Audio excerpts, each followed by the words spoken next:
Ladies and gentlemen, you're watching GEEKCASTER, all media, all content and culture that you geek over. That's right, GEEKCASTER, everything sci-fi, fantasy, and geek culture. I'm Michael, 7 Michael. We've got Xaya, the Nightwolf. We got Dayveonne, Bussey, and of course, Evette.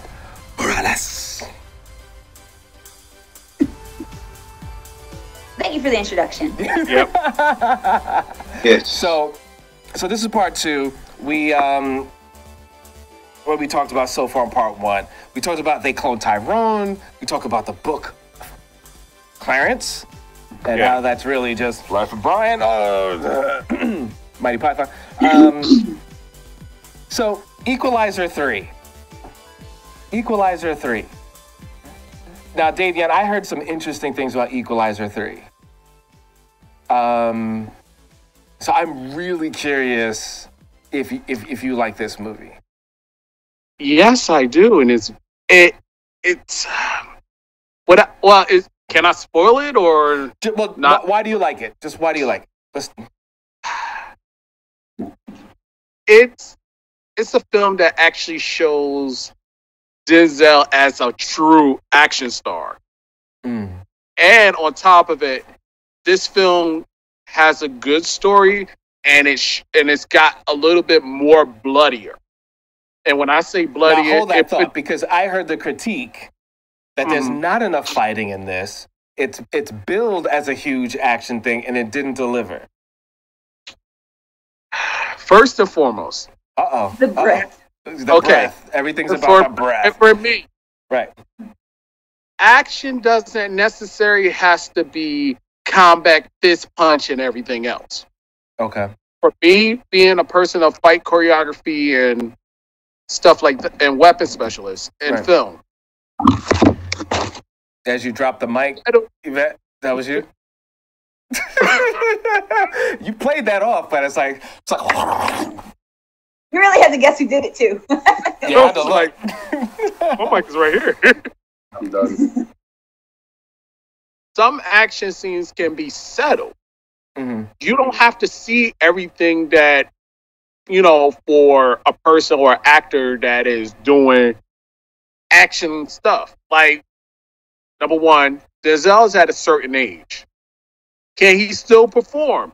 Yes. But would it put wear and tear on his body? Yes. But don't make excuses. Was there a lot of action? Yes or not? It wasn't. It was action, but not a lot of it because. Okay, so that's fair then. The critique that it didn't have a lot of action. But it fit well You're with the stretching film. it, man. You're making it long. It No, either happened or didn't happen. It fit well with the film because you don't need all that action in the film. Some people want it. Yeah, but first off, I gotta say, don't take it personal, bro. It either happened or it didn't happen. I'm not taking it personal. It's just the fact that everybody wants to be a critic, and that's everybody's. And yes, I respect everybody's opinion, but you have to understand the way the director wants it. And number two, the movie's out, so I'm going to say it. First and foremost, it's a retirement of the character. It's not a John Wick film, ladies and gentlemen. No problem. No problem. Okay. So the action wasn't there. That's okay. No, the action was there. It just wasn't that much of it. Exactly. Okay. But that's what I asked you originally. But it wasn't that much, but it didn't need all of that. Did anybody else see this? Did anybody else see that movie? Okay. No, but all right, let's move on. It's okay. No, we're not moving on. We're going to finish this right now. No, I'm saying because every time, it's okay. But no, it's not. Shout out to Denzel. We love you, and I'm sure you brought the fire to the acting, right? Because it's a movie, right? Yeah. So I'm sure the acting was great. I want to see him do his thing. His whole journey as an actor and how he approaches the characters, I think are great. Actually, there's a rumor that, again, because of the retiring of the character, and Denzel is up in there as far as age. His son should do like a prequel. So we'll see. We'll see if that happens. That could be good. So a shout out to an old film. I know Dayveonne, you saw this. I've seen this. People do the cosplay to this for years, but never saw it. Spirited Away. I thought it was cute. I've seen that when I was in my third year in college. That was a great film. Beautiful story, great art. Yeah, Like I tell you, it's the subtleness of the film. Like, yes, it has its adventures that was going up and then it goes back down, and it's like the subtleness and then it goes up. So it was well written story. The story basically played this part. The characters were amazing. And everybody remembered the little black shadow that followed the little girl. and it was long. That was a long movie. Yeah. Felt long. But it was good. It was good. It was long. I definitely would have cut that up a little bit. Cut it back a little bit, a little too long. But it was good. I'm glad I saw it. All right. So the PA Resistance. Now wait a minute. Evette, you're a SAG, right? No. Were you ever going to join, or you? Not part of my plan. Okay. Now, how come you decided not to join the union? Just because I wanted personally to have all control of what I do and what I don't do. And even if I was SAG, I saw issues where it's like, yeah, I get benefits when I'm on set, but they weren't too extreme, like what I get to eat first. Right. I get paid a little bit more, but if I don't like the project, then don't do it. It didn't fit me. So I'm okay being a non-union. I'm actually able to do more as a non-union worker than a unionized worker. Now, do you find unionized? It just sounds so. But it is, but it just sounds so bad. Unionized. A bunch of guys with like big. Now they're on strike, and now it's a problem. It's not a problem for me. Right. I don't have control of what I. So when you did or started or had the idea of Behind the Dream, was that a concern in filming it all, as far as maybe other people that want to get involved that were union? So starting Place Behind the Dream actually was during the time of like everybody just coming out of like isolation. So it wasn't an issue when it came to like, oh, hey, I'm doing this. What was an issue was, hey, there's COVID regulations. I do want to follow those just so that I'm covered. I don't want you guys, getting sick because, you're upset with me. So like I took the appropriate steps. But when it came to being unionized or not union, it wasn't like a concern of casting or booking, because I'm doing a lot of sports players or somebody who is impacting with nonprofit organizations. So if I was to be union, I wouldn't be able to hire them. Gotcha. You wouldn't be able to hire them because of that. It would be like, love to get involved, but you can't get involved. Exactly. I would be very restricted on who I can have on set, because if I was a union platform, it would require me to have a certain amount of union employees and a certain amount of non-union. Gotcha. So it would have been too difficult. So I just went all non-union, and it actually worked out. I'm done filming season 2, but season 1 is on Tubi. So go stream it now. But really right now, I feel like making a lot of waves when it comes to like giving back to communities, because I am turning people's passions into profession through sports. So I'm hosting basketball clinics that are influencer based, where we have like dunk shows and an influencer game, so kids can meet their quote unquote social media idols one-on-one, where they can watch them do their content in their rural areas. So it's really cool. I really enjoyed it. No, it's good to hear. It's also good to hear that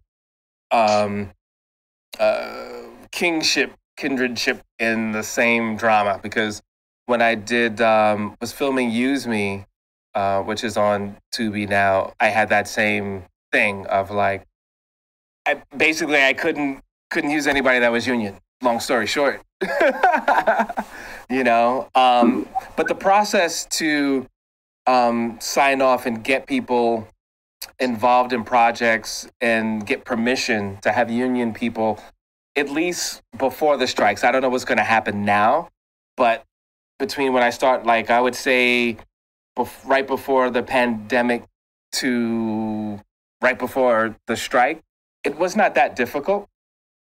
It wasn't that difficult. It's just a bunch of paperwork, really. But yeah, it's definitely an issue. Also, like as an independent producer, you'll come across, and as you start to do other projects, that you might have to get someone involved or want to get someone that's union. Some people are very snobby. It's not a union gig. Like, yo, what the hell, you know? So it's pretty interesting. So, but it is what it is. It's part of it. I think what helps is that mine essentially isn't a project, but it's an overall goal. So it's called Face Behind the Dream because Right. Even the people that I have working behind the camera or in front of the camera. Right. What is your overall goal? And how do we help you get there? So I've had people who have been on and Netflix TV shows, The Circle. I've had people who are physicians who play for the LA Clippers. Like because you're more, but also in your situation, it's more a reality lifestyle show versus something that's scripted also. So exactly. Right? So it lends it more for like about the conversations and the people and the. So no, that's interesting. All right, so without further ado, let's get into. We said we're going to talk about One Piece. And Evette, you have a special guest. So you're the special guest, but you have a special guest. I do, but yeah. not yet. We can start talking. He'll show up. Okay. Well, he's got 15 minutes before the show is over to show up. Okay. All right. So, I actually started watching one because of him. So yes, he's really? coming. So, Dayveonne, you put me on to this. I mean, we've seen this at all the comic book conventions, people doing the cosplay to it. But you actually took the time to watch it. You jumped into it. So what do you think of this series? I'm going to say Netflix finally did something right. Okay. Oh, hold on. I'm already in my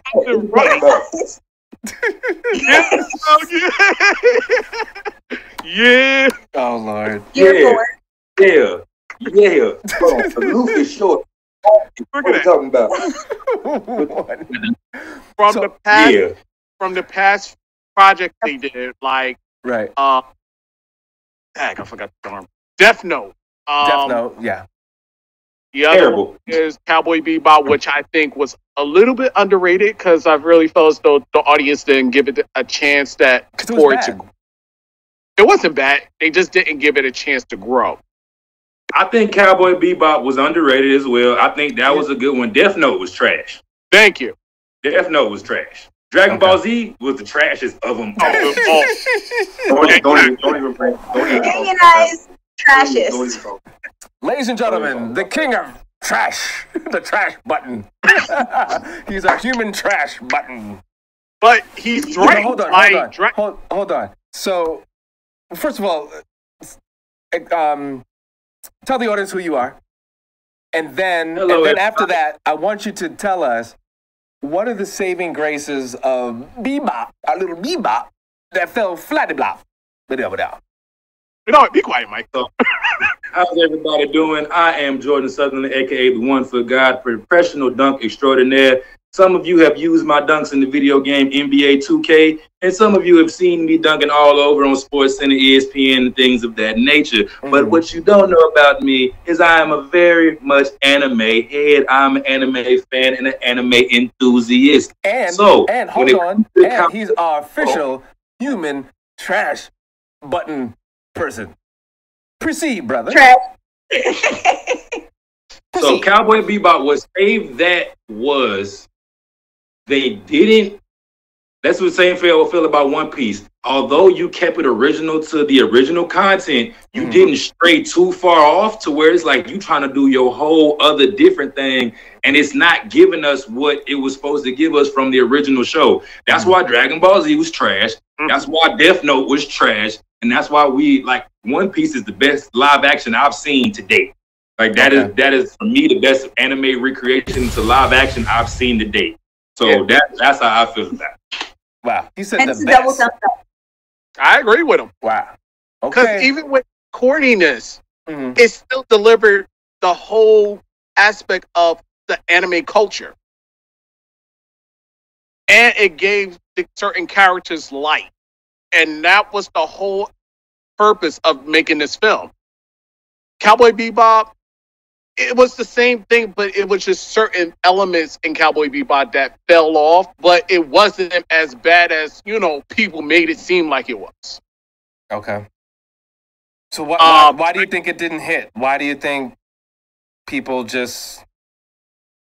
Because obviously it didn't hit on people. Cowboy Bebop, a lot of people didn't watch the original. So when you don't watch the original and you go into that, you don't have your expectation wasn't what it was supposed to be. That's why I feel like a lot of people who ended up watching the One Piece, even if you were a new watcher, it was easier to follow. It was easier to understand. That's why I say it was one of the best. And for an avid fan, I like how they went into detail about Kobe getting trained with Garp. I don't know when that happened. We don't know when that happened. Right. But the fact that they went into details about certain stuff that we didn't get from the anime, that put it to a whole different level of me. From Cowboy Bebop, I feel like it fell dead in certain areas because they were trying to do something that wasn't correlating with the show, and it didn't fit. When One Piece did it, even if it didn't correlate with how the anime went, how the manga went, it still fit. With Cowboy Bebop, it's like, what was the point of that? It didn't have no validity to what they were trying to do with the movie or what the actual show was. Well, I gotta ask you this. Did you see when they attempted to do Attack on Titan? Oh my God. I'm about to close my laptop. We're closing my laptop. We shall not speak of that film. It happened. It happened. I know, but it was stay with Netflix for a while.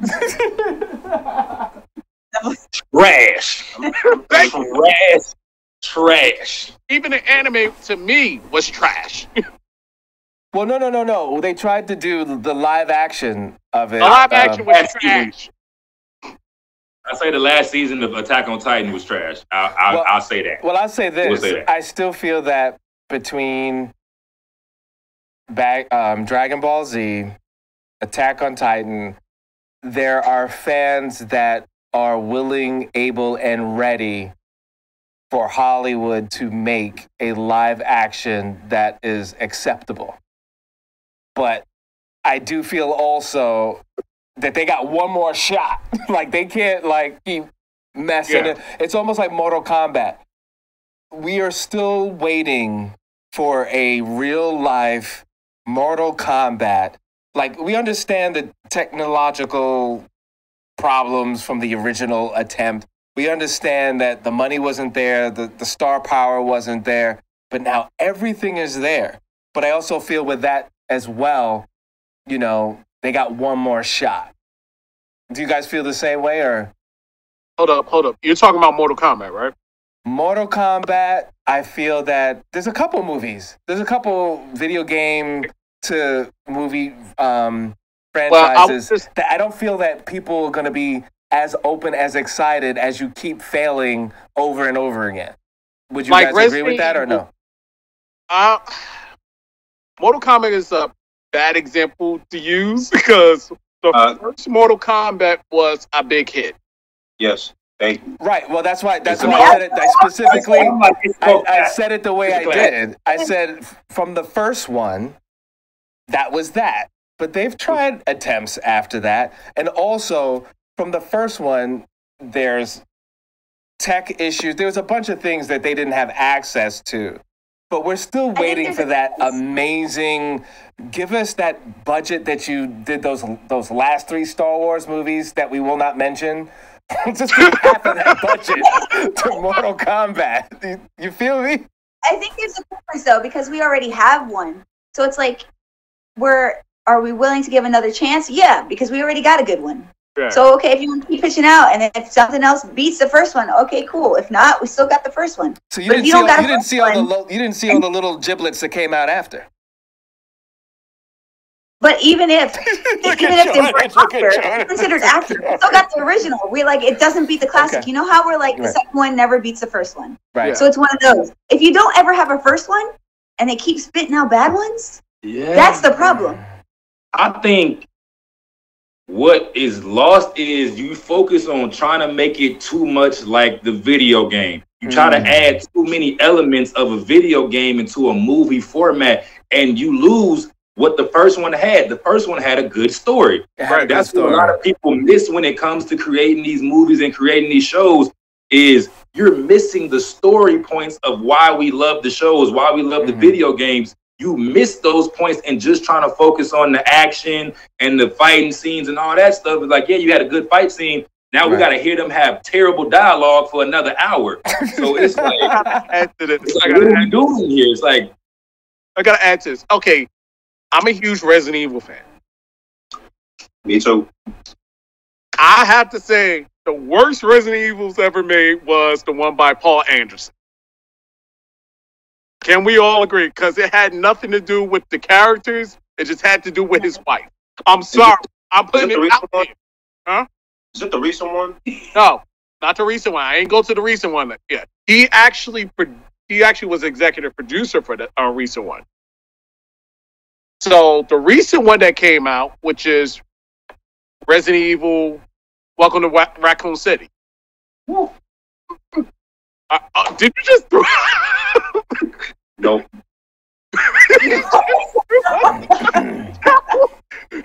All right. No, let me finish. I'm Come sorry. on, hurry up. We gotta transition out, but go ahead. Last Okay, point. but Welcome to Raccoon City, great concept, great environment, great the fact that you brought the characters, but the only issue we had with that movie was the fact that you basically combined 1 and 2 together, and we're like, why did you do that? It was supposed to be 2 and 3 that's supposed to be combined, not 1 and 2. 1 should have been separate in its own entity. 2 and 3, I could get you combining those 2 video games because it happened at the same time. I want to piggyback off of that real quick. Like first Real of all, quick. continuity. Now, first of all, Jill and Chris was not supposed to be around Leon and Claire during the time. That's another thing, and I'm just like, I'm sorry, what the heck is this? This ain't. I'm a huge Resident Evil fan too, so I can clearly see all this. So I'm like, no, that's just ridiculous. So yeah, that's all I'm just gonna say All for right. this one. So we're gonna play a real thing of thumbs up, thumbs down. If you're Okay. looking forward to seeing this film.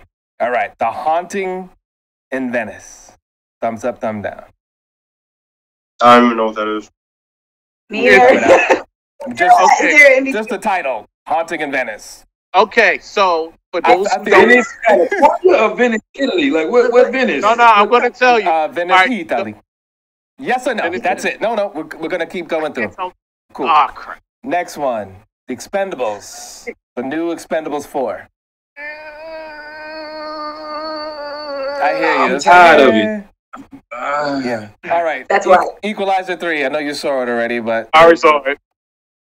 cool. I had to. Yeah, check it out. Why not? Like, 'cause now- His son has something coming out called The Creator. I think they're gonna try to be too deep. The last couple of movies they try to do too much. I don't know. just because of the title. Yeah, it's like, Ooh. Saw 10. Saw I X. thought they stopped making songs. They stopped making songs. Why not?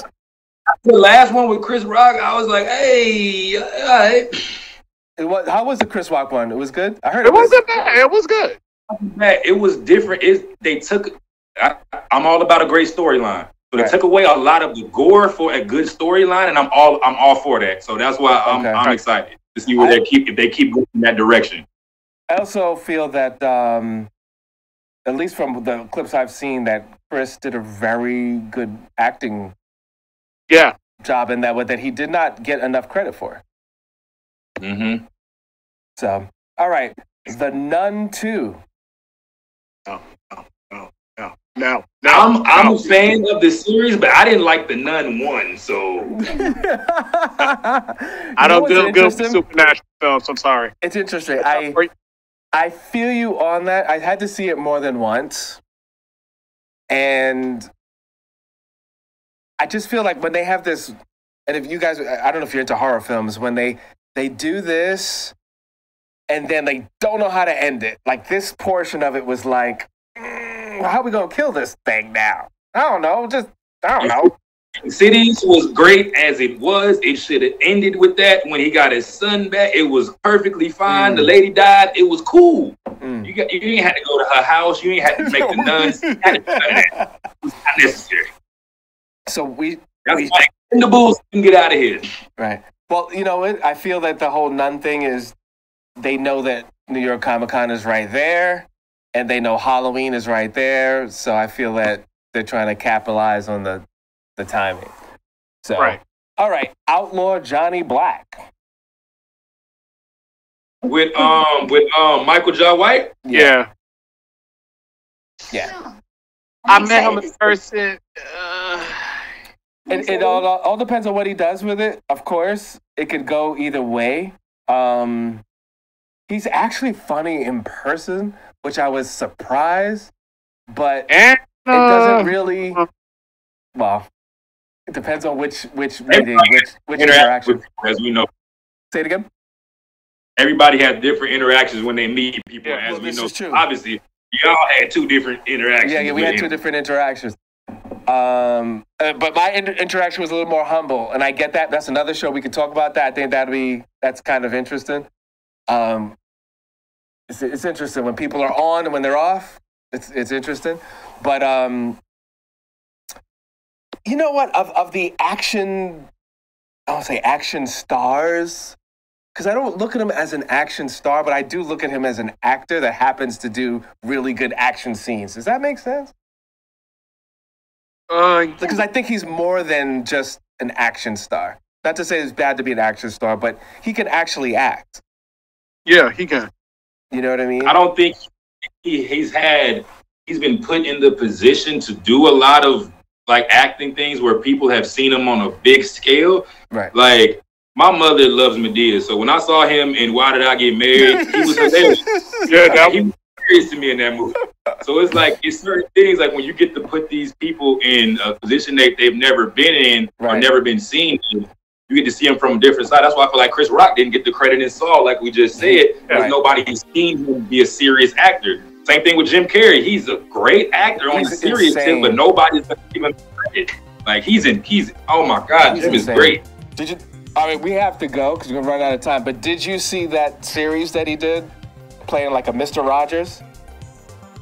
Oh yes. Please check that out, bro. You look confused. Please go check that out. Yeah, the way that Dayveonne's looking, yes. No, he's the real deal. So a lot of times when people, we got a hit movie, they're actors, and they're people just acting. He's an actor, yeah. Well, thank you so much, everybody. You're watching GEEKCASTER before we run out of time. So I'm watching the drop clock because you can't go over a certain amount for cable and all that stuff. Listen, thank you so much for coming, bro. You are more than welcome to press that trash button anytime. And you're watching GEEKCASTER, and we're out of here.